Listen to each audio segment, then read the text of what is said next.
To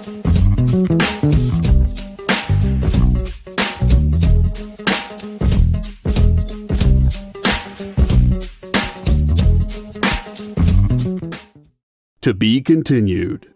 3 little words that hold the secret to the next great story. 3 words that will thrill you, confound you, give life to new possibilities. Every variation of To Be Continued is a promise of adventure, a promise of excitement, a promise of unseen wonders and unexplored worlds. A promise that every issue you read makes you a part of a never-ending journey, and behind every page there will be an unopened door waiting for you. This story to be continued at your local comic book shop today. Visit comicshoplocator.com today.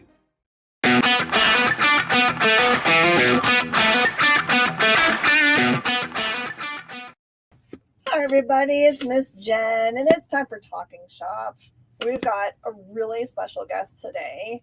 I'm excited because this is a book I've been wanting to read for a long time called Night of the Cadillacs, coming out from my friends at Scout. This is Sean DeMotte. Hello. Hello. You know what's so funny? I'm going to tell you right away because we had this whole discussion. When we got forwarded your name, it was put as Sean with an E at the end and then DeMotte. As a totally separate name. And I looked it up. I was like, that person doesn't exist in the world. Well, so the E stands for Eric. That's my middle initial. So since I was a kid, if I got in trouble, my mom would go, Sean Eric. She'd call me by my whole name, right? That's what I knew I was in trouble. And I came up to the music business when I was a kid through Hollywood and stuff, and everyone started calling me Sean E, and it stood for Sean Eric. And then that name just stuck, and so if you are looking me up, it's Sean E DeMotte, and it's become this nickname since I was a kid. It just doesn't ever leave. So it's I see emails sometimes from Scout or from people I'm doing stuff with, and they write SEANE.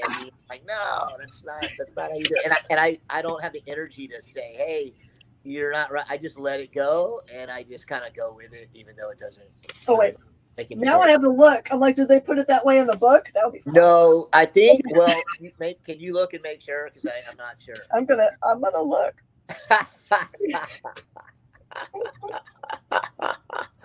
They did it right. You're all good. Woo! Oh, that's hilarious. So I went back and looked, and it looks like from your IMDb that you've got your hand in the film industry goes back really far, but it started out on the music end of things. So yeah. Were you like writing soundtracks really early?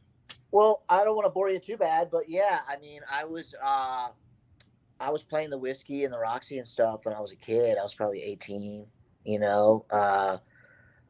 some of the places I don't even think I was old enough to be in there, playing. And I was in a bunch of bands, and we toured. I toured with a lot of punk bands, and I used to tour with Slayer and Slipknot and Stone Temple Pilots. And I was a musician for years and put out records and stuff. And then I switched over to A&R.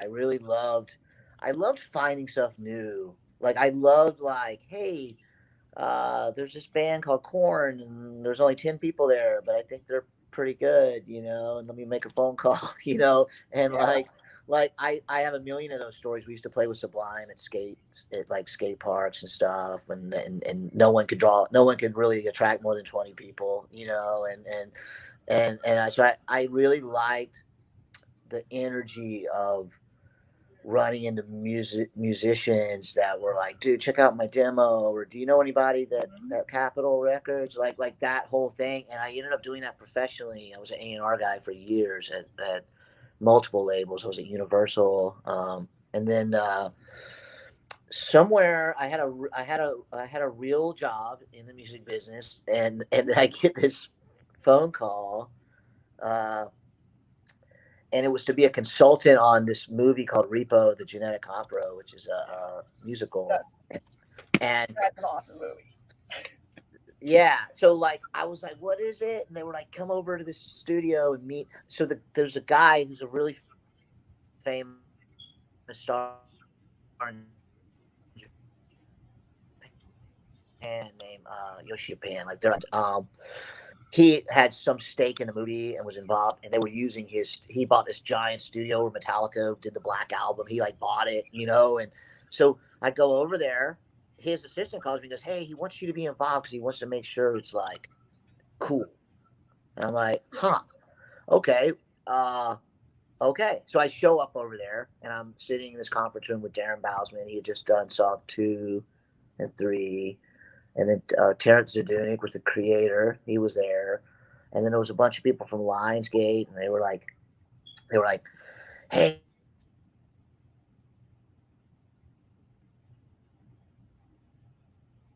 sure." Or what about this guy or that guy? And I was like, God, I wonder why they're asking me my opinion on this. But it was because it was a musical.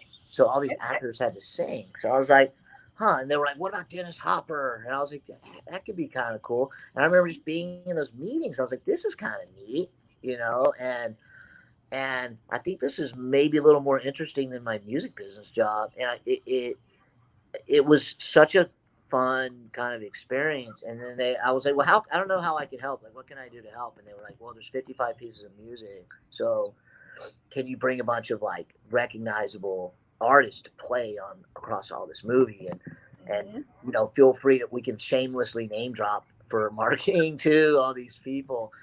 And I was like, well, I can probably do that. So I called like the drummer of Korn to play on it. I called the drummer of Jane's Addiction to play on it. And then I had like the bass player of Ozzy come by and play. And then I had a friend of mine who no one knew about yet came by, a guy that goes by Skrillex. He came by and played guitar. No one knew who he was yet. And I was like, he's got something. He's going to be big.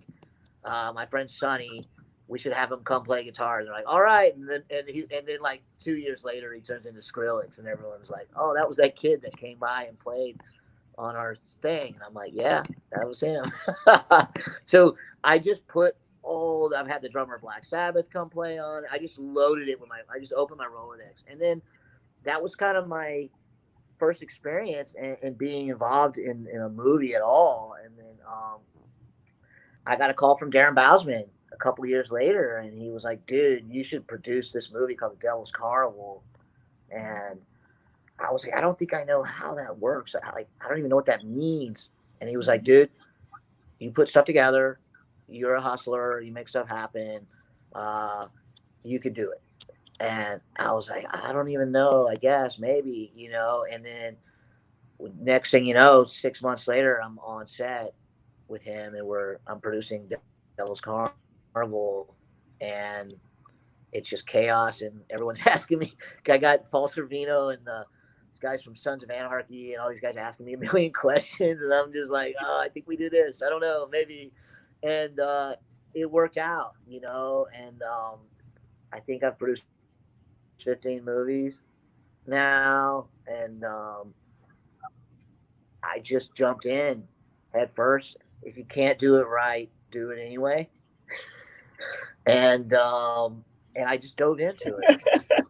I just dove in, and it was rough, but it's still rough. It's tough. It's really hard to get these projects off the ground. But yeah, here I am. We just wrapped a movie 2 days ago. So we could talk about that some other time or whenever you like. But yeah, that's a large part of what I do every day is develop these movies. So it sounds like you became a producer before you even knew what it really meant to produce a film. What was the biggest thing that you learned about producing this experience? I think, it's like I learned a lot of what not to do as well. I mean, for me, I was putting together a lot of financing. And I think what I learned was like, well, if I'm going to put financing together for third parties and people that I can't control, what if something doesn't go well, or what if there's a wrinkle? There always is. There's never not a problem. There's always, like, unfortunately, there's people fighting over whatever every time, and I think for me it was about controlling my brand. It's about building a brand and controlling it as much as I could. You can't control the weather. You can't really control. I want it to happen, because the likelihood of a wrinkle is high. So you should spread those eggs in different baskets in case things don't go as planned. I have a lot of friends that will, I don't know, buddy up with some people on one show, and then they'll commit to like 5 projects together. And I'm like, yeah, but between now and those 5 projects, there's going to be some friction. And I've learned to try to keep stuff close to my vest and to spread my projects out. I've become very risk adverse, I think. And I've had a few, I've taken some lumps on some shows where if I had to go back, I was like, God, I would never have done that with those people, or, and then there's wonderful people you meet along the way. I've been really blessed as well. I've had projects really go sideways. It causes me a lot of stress and anxiety, heavy stress and anxiety. But then at the tail end of doing the right thing on one of those, I come into play, and so I took some lumps on some shows where it was really hard. And then, but I still try to do right by everyone on those projects. And then I've had some kind of universal good mojo comes back swinging around your way. Maybe if you do try to do the right thing, and so I try to, I don't know. I think you just gotta like try to do what's right, but you gotta protect the show and yourself, and you can't please everyone all the time. It's just hard. There's always someone who thinks their name isn't big enough, or they're not viewed as important as the other person. It's really fascinating to watch all the moving parts crisscross, and it's tough. I don't know if I'm even answering your question, but it's a journey, and you've got to like pick cool projects, because you burn a lot of calories on it, and you got to try to harmonize with everyone in the process. And there's a lot of strong personalities involved. So when we talk about people that are producers on a film, usually when we watch the trailer part, and it has like, executive producers, and then it has like the other producers and things. How do producers work together? Is there a hierarchy, or does everyone just say what the thing that you're the strongest in, aim yourself at that and do that, and it just works out well? It can work out well, and it can work out rough. There has to be a center quarterback, a person or persons that own what we call chain of title, right? The chain of title is the bottom line copyright or trademark or IP, right? That has to lead to somebody somewhere. Sure. And at the end of that trail, someone puts their hand in the air and go, well, technically I own this. And then that person usually needs help moving it forward, whether it be financial help or maybe like I don't feel like casting is my strong thing. Me sitting on a phone with agents all day, casting is rough. I don't love it, and I don't feel like I'm great at it. So I may need to engage a production company or producer or producers that maybe that's their strong point. And so you kind of have this, like, it's almost like you have this boat and you're just on the boat by yourself, and then you're like, well, I'm out of gas, and then you pull up and someone's got gas, and you're like, can you put some gas in the boat? well, I can give you some of this gas, but what's the gas worth to the show? And you have to kind of, well, it's worth a lot because I'm stranded in the ocean with no gas. And it's like, all right, now that person might be your executive producer in a way. And then, you're everyone, I think, tries to get to a place where you can kind of do everything, but it's like, I'm not a big sports person, but I use analogies all the time where you have like Phil Jackson is the person in really running the Lakers, but you do need Kobe Bryant, and you do need that team are like, well, I get on passing. It really becomes a team of people who are making it work or think they're making it work, and so you try to be the glue that keeps all those personalities in harmony. And that's why I think you'll see a lot of EPs are usually in finance, or they maybe secured a very strong portion. Maybe it's they showed up with a distribution deal that's fantastic, or maybe they showed up with Brad Pitt, and now because they brought in Brad Pitt, your movie's a go, and it maybe wasn't the day before, Yeah. So, and then there's kind of boots on the ground line producers that are critical to your show. I've had some movies where I've done years of work, raised some money, and then you might have a line producer who's not experienced, and they can sandbag your whole project and really run you off the road. And all that work you did went up in flames because your boots on the ground accounting and line production was not great. And now you're in a pickle because the resources needed to move the show are compromised because of poor staffing, I guess. I don't like to use the word staff, but I mean, you picked a team and that team maybe didn't come through, right? So everyone's so critical to the project being, even getting across the finish line is a miracle that they do, because there's so many, even on a small indie movie, you got 65, 75 people. And, I mean, don't even get me started on COVID. It's like we just completed a movie and our transpo driver got COVID, tested positive. And like, you would have thought the world was coming to an end because that transpo driver had a first AD in the car. And that first AD's been around your crew and your main cast all day for the last few days. So then you stop and go, okay, here's a domino. Can we isolate the transpo person and the AD from the show? All the cast had to go get like an emergency test. And you don't know if like, is it going to blow over, or is the show going to be put on hold? And if it gets put on hold, your bank account goes up in flames. So the producer team is let me close this door, I'm sorry.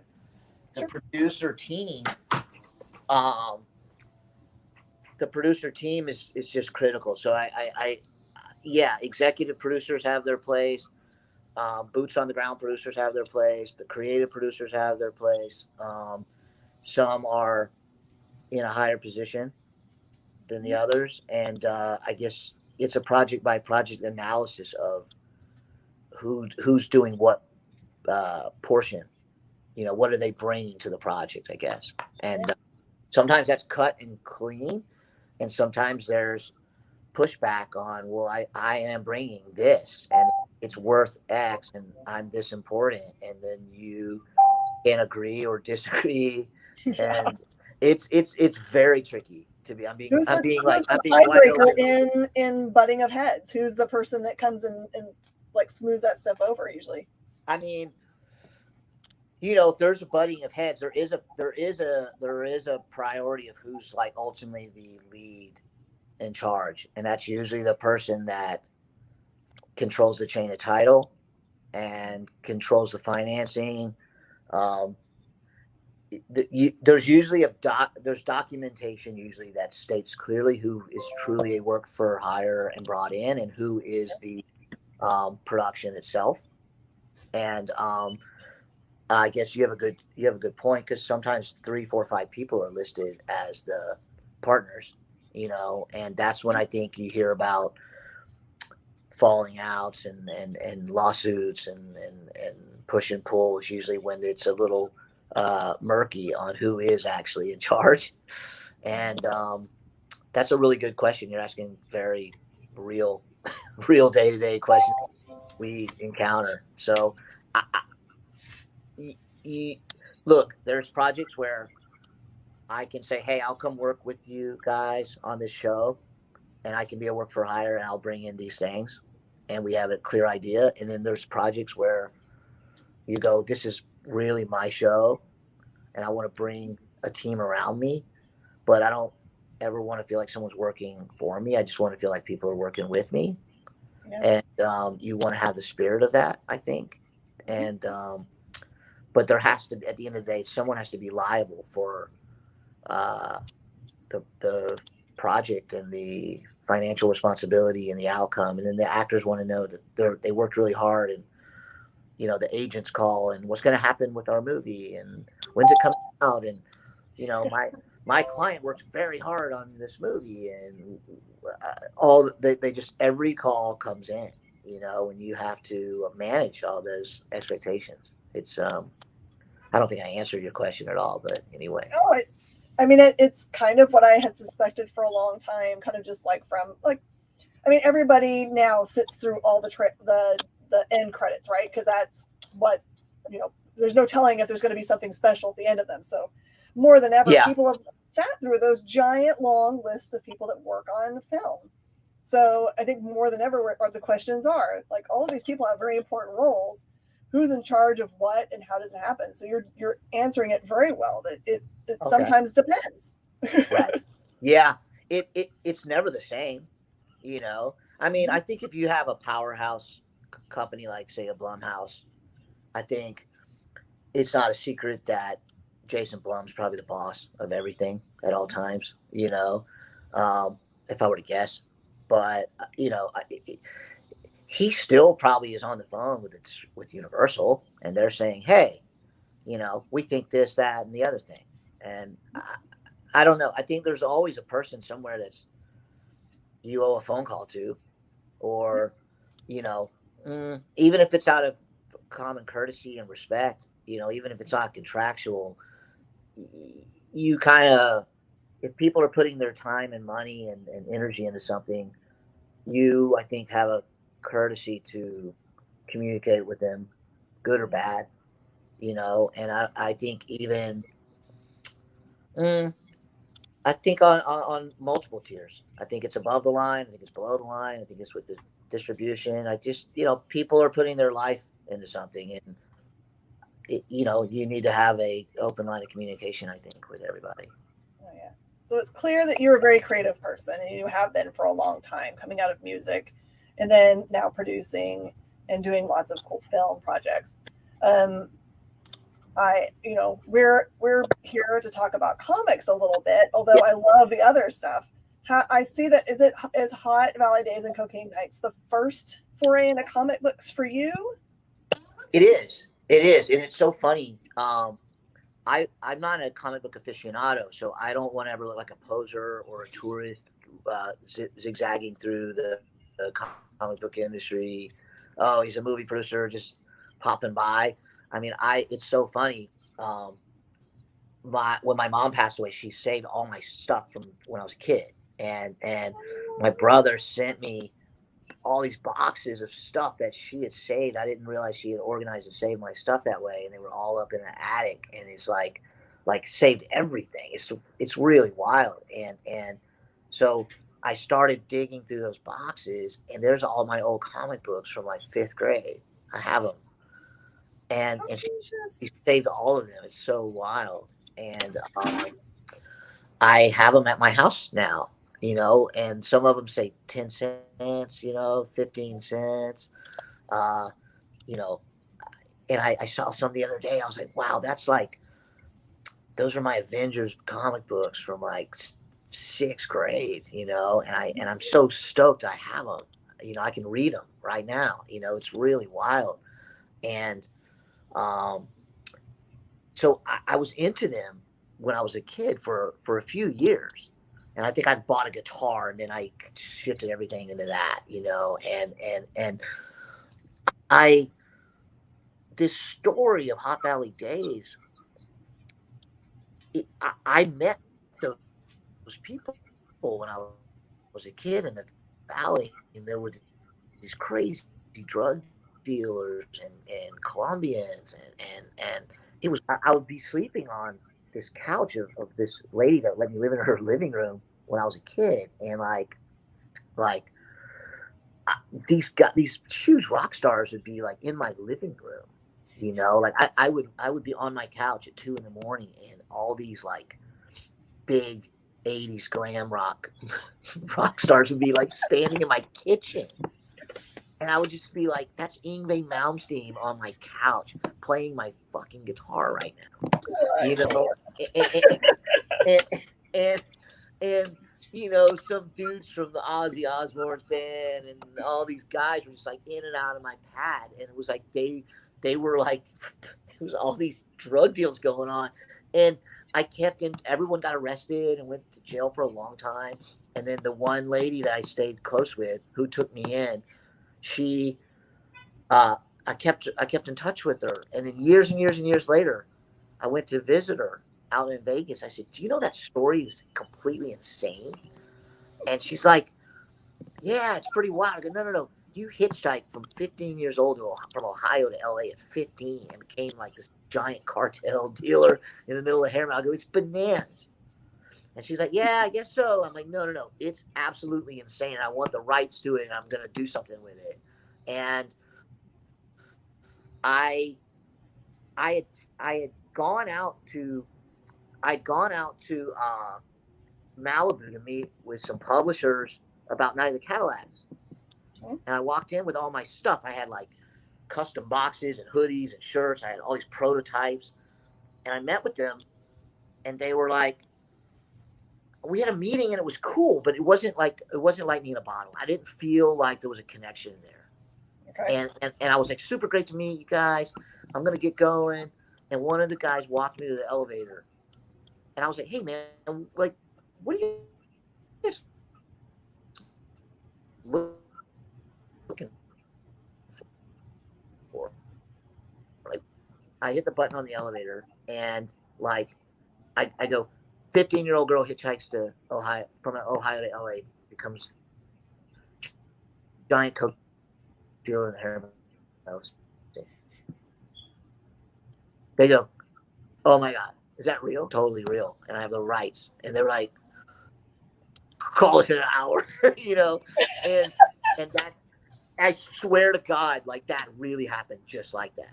At the elevator, I pitched an elevator pitch getting into an elevator on a project that didn't go well for this other thing.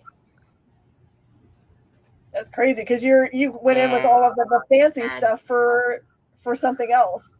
The fancy stuff didn't do it. We started that book, and all through, we're going to hire. Yes. Didn't work. Mm-mm. Didn't connect. There wasn't a love connection. Yeah. And I was like, all right, later, peace. And I was like, literally, I'm out. It's cool. Okay, we're hiring a penciler. I mean, would the inks go over the pencils? Okay, and then we're gonna need a letterer. How does that work? What do you mean? Oh, those guys that write. Oh, the letters. Oh, I get it. Okay. So then what happens? We get a colorist. Where do you find one of those? That's what my emails probably look like on that first book. Oh no!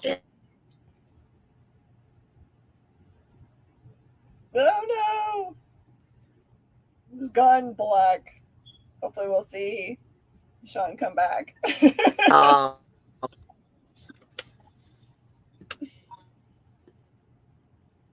it looks like we've lost picture. Can you hear me? I can totally hear you. I have no picture. You can keep on talking. Okay. But you can hear me okay? Yeah. Okay. And it's those robocalls that come flying in all day that drive me crazy. And so, yeah, basically, we did it all through COVID, and then we found a publisher. They loved it, and yeah, that was my first book. That's the very long answer to my first it's my first barbecue, as I say. And I didn't know anything about it. I was clueless to it, but we were also working very, very hard on Night of the Cadillacs through that whole thing. Is it okay that I Yeah, do the rest of that's this fine. where you don't see me, Yeah, or is it an audio so thing? Okay. so Night of the Okay. Cadillacs is an awesome concept for a book. I really like it. It's so funny when we were talking about it last week a little bit. Our entire our viewership started renaming it Fun Things. Okay. Midnight of the Malibu's. So it was like they were just changing both words into different cars and different times of the day. It was pretty funny, but I'll have to send you the list because it's so cute. But yeah, there's some really cool variants out there for the book. This foil is killer. Oh my gosh, that's so cool looking. Thank you. And it's so funny. Like I don't want to toot my horn, but I told them, I said, listen, I'm a designer and I'm really into aesthetics and design. And I said, if you guys trust me and you follow me on this blinged out grill, and if we foil it, I go, it's going to work. I go, I swear to God. I go, I know it will. And just please follow my lead. And I go, I kind of want it to look like an 80s adult magazine at like the liquor store in high school. and I go, it's got to look really like sketchy, and I want it to be kind of gnarly. And we spoke later on, and they were like, dude, that thing is like already gone. Like they're completely sold out. You can't get them. They're absolutely like hard to get. And I was like, whew, I'm glad I wasn't just talking hot air. I wish I could show the middle spread with the giant picture that says hope on it. Yeah. I'm not allowed till Wednesday, but the art is amazing in it. So usually you're in movie production, so you know how this works. What is the trailer pitch? Like the one sentence, like what is it? It's rival supernatural gangs come from a place called the Other Side to seek out a half vampire, half human who doesn't know she is, and they need to bring her back to the other side because the guy that runs the operation is a guy named Papa Duke. So it's all rival supernatural gangs with a vampire bloodline, and so it's not traditional. Like we're very much not. They're not going around biting people. It's really edgy. I mean, there's a lot of like some of the gangs get high by snorting blood lines. Oh, and wow. it's really aggressive. I'm not gonna lie. Like I wanted it to be very street. I didn't want anything traditional. There's a lot of great vampire stuff over the last 50 years, and they do a thing. I wanted to do something very different for that. So it was very much like, there's a lot of blood drug use to get the high instead of just a traditional bite, and it's very street. We have an all Asian girl gang called Killtown. We have an all Latina girl gang called Lipstick Clicker. And everyone's a badass. The women in this book are so badass. They do not screw around. They do not get pushed around, and they are not screwing around. They are so colorful and got so much swagger, and I really enjoyed it. I mean, I can say 5 years ago we had a transgender character in the Lipstick Clicker. We literally created this character 5-6 years ago. We have an all-black gang called the Chamberlains that are just the coolest. It's just, you just don't get cooler than the Chamberlains. And then we've got like these kind of scrappy punk rock, kind of like Riverside, Orange County, moto, like, you know, we always say like the kind of these scrappy Riverside white dudes.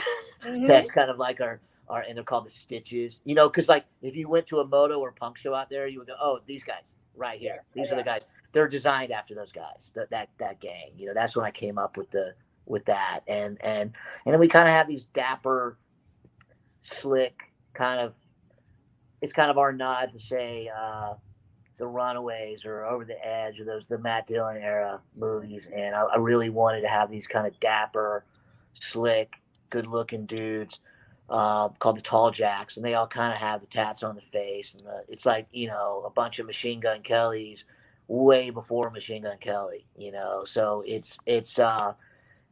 been very thought through, and then we have our lead. She's you know, she comes from a blue collar family. Her dad works on cars, and her mom left and went back to the other side a long time ago, and she doesn't know she's half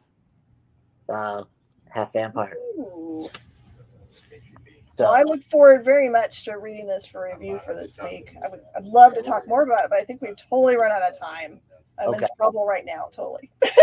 Well, I really enjoyed this. I hope I didn't go too far off the beaten path. Oh no, I could totally like talk to you forever, and I'd love to talk to you again sometime. We'll get that lined up. Maybe we could talk about the next project for you. We have an announcement at New York Comic Con. I don't know if you're going to go out there. Ooh, I'll see you there. Really? Okay. Yeah. Well, I've never been, so I'm really excited, and I look forward to meeting you. And we're going to announce another project. We have an ash can dropping at New York Comic Con that we're just delivering now, and maybe we could talk about it again. Perfect. Yeah. If you want to, I'd love to share. I think it's a kind of exciting project, I think. So absolutely, we'll line that up for sure. Let's do it. Thank you so much, Sean. I appreciate you so much. You were infinitely interesting. Hey, I appreciate you, and thanks for being interested in these books. They're really hard to make, and we love them, and I'm glad that someone even knows they're there, and I appreciate you even showing interest in them. Thank you so much for your time. All right, everybody, thank you so much for letting us run over a little bit. Stay tuned. We've got another interview coming up next here on The Experience. Okay. See you later. Bye.